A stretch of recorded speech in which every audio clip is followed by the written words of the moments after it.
Hey there, welcome back to Q Live. Glad to see you again. My name is Bill Selleck, your host. Pronouns are he, him. I am Director of Technology at Hillbrook School in Los Gatos, the San Jose-ish area. And I'm excited to be talking with Steve. Steve, how are you doing? Good, Bill. Thanks for having me. Yeah, tell us a little bit about yourself and about your presentation. Yeah, so like I've mentioned, Steve Martinez. I'm a social science teacher out of the Modesto area. I teach 10th grade world history and 12th grade government and economics. I do flip my classroom, that form of blended learning while Yeah, students. that's where you do the headstand and the kids are right side up. So then you, Yeah, right? so yeah, they totally, that's how they exist in my classroom. Yeah. That's perfect. Yeah, so I think most people know. Can you give us like the 10-second answer about flipped? Yeah. So instead of having the initial learning happen in the classroom, they actually do that outside of the classroom, mostly to allow more time dedicated to support students, project-based learning, and just doing that general check-in with kids opens up those types of doors as well. Yeah, taking that most basic, if you look at the complexities of learning, just kind of all those facts and getting that out of the time so you can really spend time with students doing what's most valuable, and that's connecting with them and giving them a chance to really do some cool stuff. I Yeah. love that so much. You also just said right before we were going on air that you're pretty new to Q. I'd love to hear kind of your take on the community. There's lots of really bad puns depending on who you hang out with, and I'm one of those people. So yeah, what are your thoughts being kind of new to Q? This is your first time presenting. Congratulations Yeah. at a Thank you. Q conference. Yeah. No, I think Q's great. I think the landscape of it and the culture. I like how Q is broken up by region, right? If I'm understanding that correctly. Yeah. And then so you're able to connect with kind of geographically like your own area, but it opens up doors, PLNs with broadening that scope within California and my understanding some of Nevada too, right? That's right. Yeah. Yeah. Yeah. So that's always a great thing about the affiliates is you get that immediate community. See, I'm gonna force these, Steve. You're in trouble. Everybody All else day. listening, like just we're All just day. we're going downhill or going uphill, depending on how you like that. So I hope you'll follow my cue on that one. Okay. Yeah, so like I remember being kind of earlier in my Q world, and it felt so big, right? And so having those affiliate conferences, that affiliate community, for me, the fall Q since I've been going has been one of the smaller conferences. I've since learned that fall Q used to be the bigger conference, and so it's kind of you could slowly grow your community of like your affiliate, fall Q, spring Q, and as you may know, Q is even an affiliate of ISTE, and so that becomes national, right? So it's these kind of concentric circles. Yeah, so it's awesome that you're joining us in for fall Q. What's your session about? So yeah, so one of my sessions is on blended learning, but really looking at digital notebooking. And so when I first started teaching, I was really into OneNote, and I still use OneNote, and I think it's great. But as time went on, especially entering the pandemic, kind of doing like an app smash of bringing in all of the best tools and using them in a way to where like Flipgrid is really good for this, so let's bring it into the notebook experience. Using YouTube for stuff, bringing that in for that experience. Padlet, right?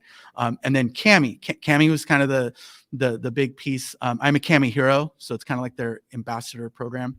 Not kind of, it is. And so as I learned more about Kami, I kind of getting into the pandemic, creating a notebook that is inclusive, that is equitable, and bringing them all together, that app smash, bringing them all together to provide a classroom culture that reaches students regardless of time and place. And I push that idea of breaking down the four walls of your classroom to allow students to learn at their own pace, but yet still receive those supports that they may need. Right, and that's where technology is so great. If you have a video, students can watch it whenever, wherever, and how many times they want. I think that repetition is something that we often overlook because it's so obvious, right? Yeah, you can watch the video again, right? But in a classroom, they might raise their hand and ask you to repeat it, they're really on top of it, they might ask you twice. They're not going to ask you 8 times to explain the thing. They're like, just, it's really complicated. Can you go over that one more time? But on a video, they can rewind that 20-second segment 20 times. Right? Yeah. And like, yeah. it's And so powerful. And I hear that quite a bit. We're like, oh, you can rewatch. But the thing I remind students of too is that like in a classroom, sometimes it's hard to get like think time. So it's not about rewatching all the time, but pausing too. Because the power of the pause is like, hey, he just talked about this, pause and really think about that. And I can even prompt them in their notes. So almost like guiding that process and guiding the note-taking process and the process of thinking too, while they're watching a piece of media. I love that. I've never actually thought about naming that, the pause, right? Like the pause button's there. If you have to go to the bathroom, you pause it. Right. Right. Obviously. But I do that. I've found I actually do that sometimes with my audiobooks, is when I'm driving, I'll like pause it and just kind of chew on that and be like, whoa. I might need to just like not listen to anything for like a solid 5 minutes and just like drive and think on that. Right. And that's like, obviously, why wouldn't you do that with students? That's never occurred to me. I love that. That's so simple. The pause button. Yeah. And so like when I first started teaching, I was more lecture heavy. Yeah. And I think we all were, right? I just noticed right away. I'm just like, the kids aren't even absorbing all of this. And it's not, I felt, at least for me, it wasn't equitable because students learn in different ways, right? So getting them to manipulate the technology and they start to learn what works best for them. Yeah. Yeah. Oh, that's so powerful. I love that. Maybe you should add a slide for your presentation that just is like a big pause button, right? Like the power of the pause. Yeah. You know, like that. Yeah. I know I keep repeating that. Like that's like a really profound noticing for me just now. I've never noticed it, how important that is to actually name that for students. Yeah. That's something I might add tonight. Like now that we're talking about it. Yeah. It's good.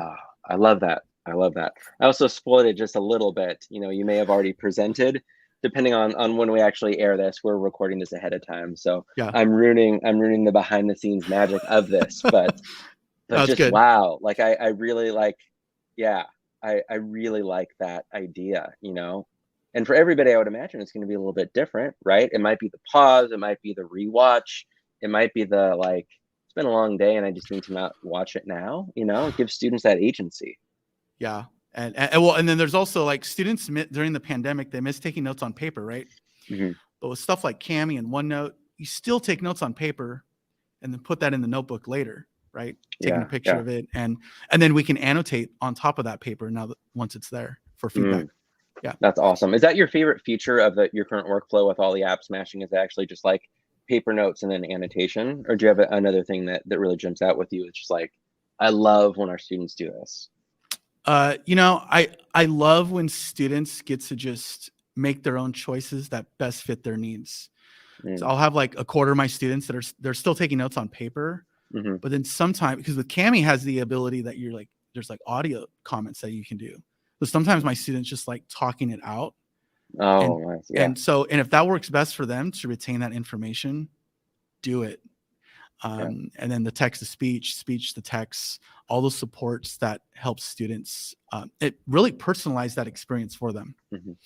Yeah, no, I love that. It reminds me a lot of ways with what we use Seesaw for, right? To leave like a voice message, to use dictation, to go text to speech, to leave a video comment, you know, where it's really up to the student with how they want to be able to communicate their learning, which is like, you know, one of the greatest things we can do. So exciting.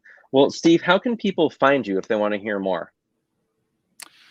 So if they're going to Q, I'll be presenting 2 sessions. My Twitter handle is the best way to like contact me. So I'm like Martinez _edtech.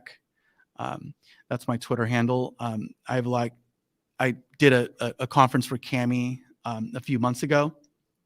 And it was excellent in the sense of like, not just me helping teachers, but teachers helping me and building sometimes that global community. Because I see stuff that teachers are posting on social media, Twitter, Facebook, what have you. And it's just inspiring seeing the type of stuff that we're able to do now. And that level of collaboration, like global collaboration, that didn't exist before. right? I know. Yeah. And so Yeah. I try to encourage teachers and principals that I communicate and work with to reach out at that level, because it helps me too, right? It's not Yeah. talking. I don't want to be the person talking to people. I want to be talking with people. Yeah. I love that so much. Did I get your Twitter handle right? Look down at the bottom. Is that it? Yep, you got it. Woohoo! Awesome. Yeah. Well, yeah, and one thing, Steve, you might be newer to it. When Q hosts professional development, the team that puts those on, they're not called presenters, they're not called teachers, they're called lead learners.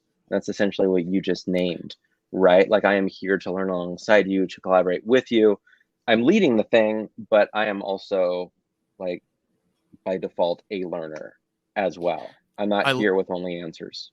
I love it, and that's good language, and that's awesome culture. Yeah. Yeah. Awesome. Well, Steve, thank you so much for joining us for another episode of Q Live. And thank you all for joining in to another Q Live. Happy